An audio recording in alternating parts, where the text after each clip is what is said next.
Pak Jafar Sodik dari Bubulan. Bubulan ini mana nih? Bojonegoro. Bojonegoro. Baik, Jawa Timur. Silakan Pak Jafar Sodik. Ya, terima kasih atas diberikan kesempatan untuk bertanya. Ini yang mau saya tanyakan sebenarnya bersama dengan pertanyaan di Zoom sesi 1 tadi, di mana migrasi data itu tidak sempurna. Terus di capaian wilayah dengan kuesioner yang terisi itu tidak sesuai.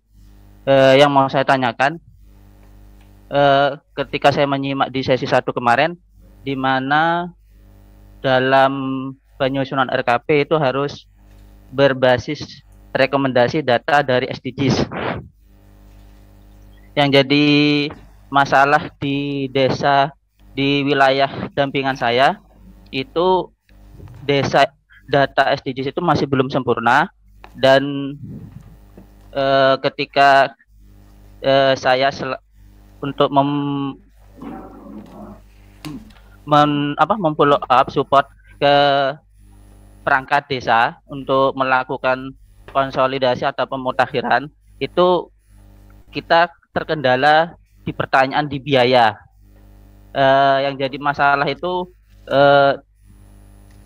surat atau juknis pemutakhiran itu tidak seperti tahun sebelumnya, di mana di tahun sebelumnya ada surat yang turun dan kita berbasis surat itu untuk melakukan pengisian SDGs, dan di tahun ini itu belum turun, sehingga kita terkendala di situ. Karena bagaimanapun pemutakhiran atau konsolidasi data itu yang menjadi masalah itu di biaya, karena di APBDes itu belum tersedia, sehingga untuk melakukan perubahan kita perlu dasar seperti itu. Dan yang kedua, bisa tidak difilter kuesioner individu atau dan juga di kuesioner keluarga ditambahkan filter RT, sehingga nanti kalau misalkan desa melihat data berapa jumlah individu di kuesioner itu di dashboard SDGs, itu bisa langsung kebaca ada berapa, karena filternya itu masih terbatas kayak semacam enumerator dan NIK, KK, dan lain-lain. Seperti itu. Terima kasih. Baik, Pak Jafar Sodik, pertanyaan sudah dicatat, nanti akan dijawab oleh narasumber.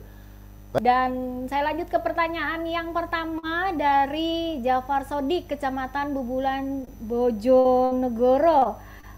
Pak Jafar Sodik ini adalah PD, dan memang saya melihat dari kemarin sampai hari ini, kalau terkait sampai ke teknis banget, itu rata-rata teman-teman PD dan PLD yang banyak mengajukan pertanyaan. Hal ini juga menjadi bukti bahwa memang teman-teman PD dan PLD itu interest terhadap data SDGs ini, terhadap Permendes 21 ini ya, dan betul-betul teknis yang ditanyakan oleh Pak Jafar Sodik ini, PD dari Bojonegoro, Jawa Timur ini, apabila misalnya penyusunan RKP itu harus didasarkan SDGs sesuai ketentuan Permendes, Bapak, ketika data itu sudah ada ya, ketika data itu sudah ada dan bisa dibaca dengan baik ya, dan dengan standar deviasi atau keakuratan data melebihi dari 50%, kemarin Pak Kaban mengatakan bisa digunakan ya. Nah, tetapi kalau data itu belum sepenuhnya sempurna, artinya belum sesuai standar deviasi kesempurnaan data di bawah 50%, bisa menggunakan acuan dari IDM seperti itu. Tetapi nanti format-format pengisiannya di dalam RKPDes-nya itu tetap kita membacanya mengacu kepada goals-goalsnya di dalam SDGs itu ya, sehingga bisa kita dapatkan kegiatan ini bisa mendukung SDGs yang keberapa. Kan tidak susah ya, dari IDM itu misalnya ada kegiatan untuk